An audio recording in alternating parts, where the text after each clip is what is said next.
Well, Nick, Anjem Choudary has boasted in the past about being labelled the #1 radicaliser in Britain, calling it a badge of honour. Today he'll be sentenced following that unprecedented joint investigation. They all started working together after noticing his online activity and becoming concerned that he was working to recruit a new generation of younger followers. This is the moment police broke down his door in East London in July last year. Stand back, sir! Stand back! Stand back! You're going to get hurt! Stand back! OK, come and sit down here. What are you doing? Come and sit down here. Come and sit down here. Anjem, I am arresting you under Section 41 of the Terrorism Act 2000 as I suspect that you are a terrorist and involved in the commission, preparation and instigation of acts of terrorism.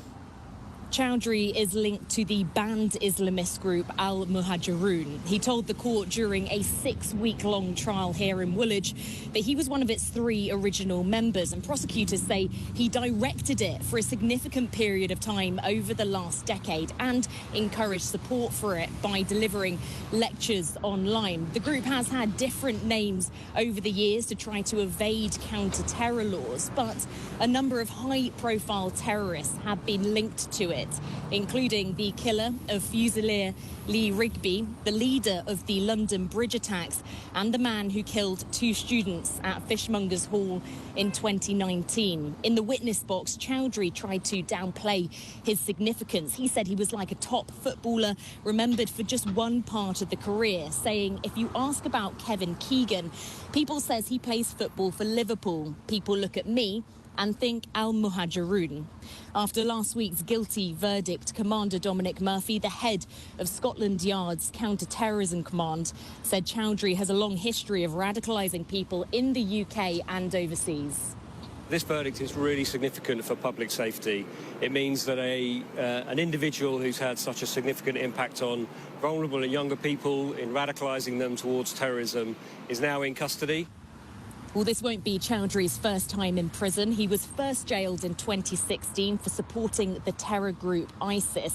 It was a 5-year sentence, but he was released early in 2018 on licence on the condition that he didn't use the internet. That ban lifted in 2021, and within days of it expiring, he began issuing press releases on WhatsApp and Telegram from his home in Ilford, triggering the international undercover investigation that followed, which saw officers pose as would-be terrorists online to gather information and evidence about his involvement in Al-Muhajirun. The NYPD's Deputy Commissioner Rebecca Weiner was in London for the guilty verdict and said usually it's the foot soldiers who are brought to justice or who go on to commit the attack, and it's rarely the leaders, which is what makes this a particularly important moment. 57-year-old Anjem Choudary will be sentenced here today. He faces the possibility of life in prison. Helen Hollernott reporting. Well, let's pick up on the potential sentencing with Joseph Kotrie-Monson, who's director of the firm Mary Monson Solicitors on Fleet Street and is a legal commentator. Good to have you on, as ever, Joseph. Thank you. How much is it going to play, as and when sentencing comes about, the fact that he was released early from a 5-year term as recently as 2018? Morning to you. Well, good morning, and straight to the point, as always, Nick.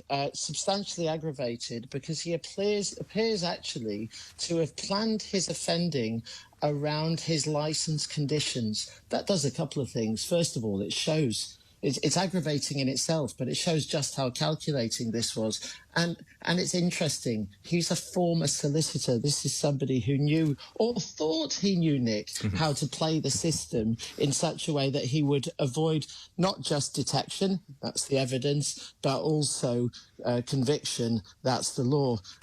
It's interesting because what they were doing, ALM, I won't dignify them with the name they call themselves, they were masquerading as a new organisation called the Islamic Thinkers Society. Doesn't that sound innocuous? Yep. All very clever, but the content of those Zooms in which he was radicalising, and we heard about Lee Rigby just then, didn't we? The content of those Zooms was seen and heard by American law enforcement who infiltrated the group, that evidence catching up with him, those hate-filled Zoom meetings. So it turns out he wasn't quite so clever after all.